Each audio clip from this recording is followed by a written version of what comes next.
Hi guys, welcome back to Beast Quest Series 3, Book 6, the last of Series 3.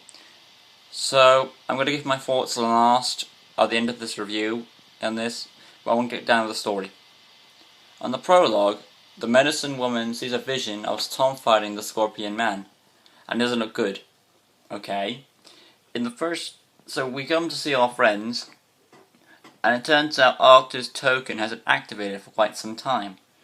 They don't trust the map because it's Malvel, and Tom tries using his compass.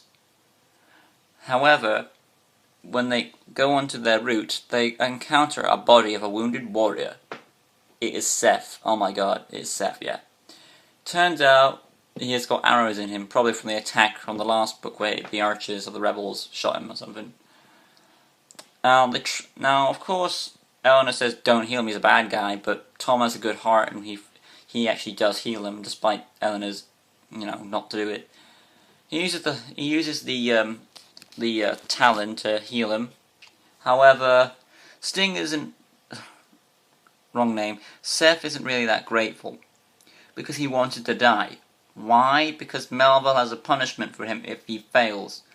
But since he was dead from the wounds, or he was nearly on the edge of dying, he wouldn't be able to fulfill his own punishment.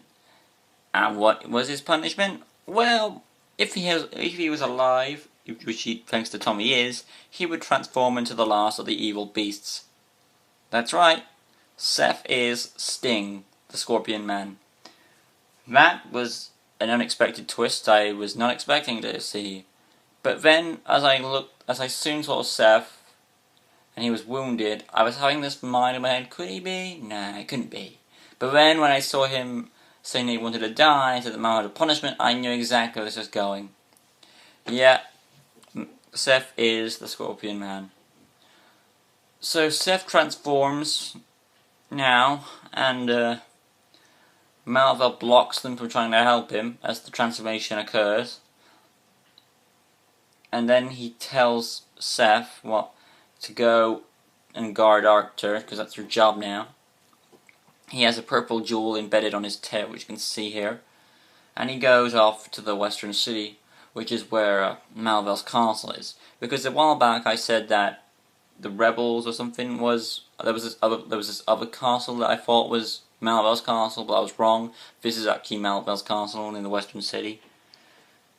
So they go there, and they do find they find a well before they get there, and it's a way and they're trying to find a way underground, but it turns out that was a wrong route.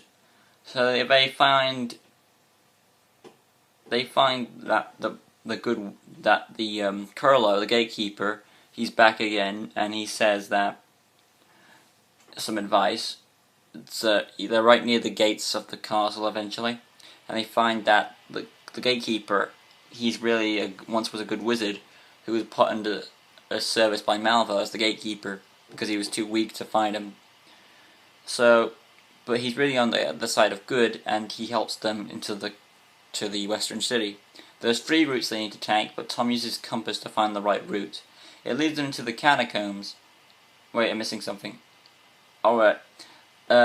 Before they go into that, they use the compass to find the right route. Then they find these 2 guards, and this is a really good scene. They knock out the guards say, well, we're travelers, and they say they're travelers, and the guards are like smart, and they say, oh no, you're not, you're really them wanted people of Avantia. They just kick the shit out of them, take their robes, but of course they're eventually discovered by the civilians, and they chase them after their bounty, but they manage to get inside they make it to Malvel's castle, and Tom opens the gate and heads down with his friends. They head down to the catacombs. This is where I'm at. They head down to the catacombs, and Tom finds all these tombs of dead warriors, one of which being the name of Taladon, his father. Tom, desperate to know answers, thinks that his father might be dead. So he opens the tomb, and of course, there is no body. Turns out Malvel has plans to kill him, though. However, there's a nice funny gag here with one of the tombs saying Memnon on it, a reference to the Scorpion King, of course, which I'm assuming this book is based upon. So it's a nice little reference. I don't know if it was intentional to make a reference, but it's there. I like it. Memnon. Scrolling down, let's see. They find Arctur in a giant tomb. Tom's having trouble breaking the lock. But with the power of friendship of Eleanor helping him, and a full powerful armor, they break free from the chains. However, Sting is back. So Tom faces Sting, and he manages to chop off the tail with the jewel. So Eleanor grabs the jewel, and they have it. Arctur breaks free, finally. However, Sting, in his weakened state, escapes, and they chase after him. However, he escapes a bit too ahead because he's so many legs, and he has just enough strength to open the large iron gate and leave them locked in the chambers. They try to put enchanted spells so they won't escape, but Tom figures he might be trapped there forever. However, he still has the purple jewel. He uses it, and it opens up way home to Avantia. Everyone goes through it, and they're back in King Hugo's palace, and all is well again. Before they go through the portal, Malvel has this hate review. I hate you, Tom, or I will get my revenge, or something like that. But all is well. The castle crumbles in Gorgonia, and all the rebels fly everywhere, and all the heroes and everything's put right. Arctur's sent back to the mountains. Storm and Silver are enjoying the feast in the stables, and there's nice meat and stuff. But Eleanor asks Tom, "Why aren't you happy? Malvel and Sephiroth are gone." However, he smiles back and says, "Are they real?" He's thinking to himself, "Is this really the last we'll see of Malvel and Seph?" I don't know, because we don't see Seph and Malvel actually die in the book, but they are presumed dead by the rubble of the castle falling on them.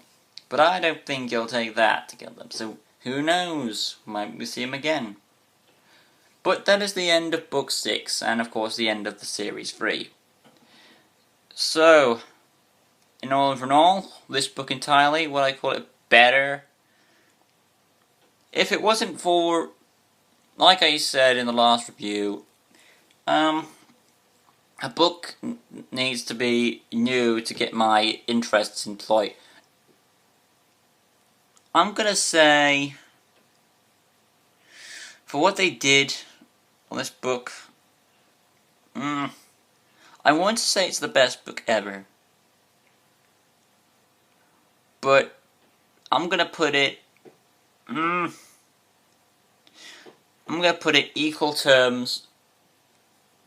Do I want to put it equal terms? Yeah, I'll do it. I'm gonna put it on equal terms to Tusk for me. It's just a tiny bit better than Tusk in my personal opinion. If I want to make it the best, but it's just a tiny bit better. But overall, I'm always gonna make it equal there. So it's really good. I recommend. It's a good finale for the Series 3. It leaves just as much hope, hesitation, and enough questions for Series 3's finale. So this was Series 3. I hope you enjoyed it. And it's only a matter of time until I get in the post next time for Series 4. Until then, that'll be the end of Beast Quest Reviews until I come back with Series 4. So thanks for enjoying it, and until next time guys, peace.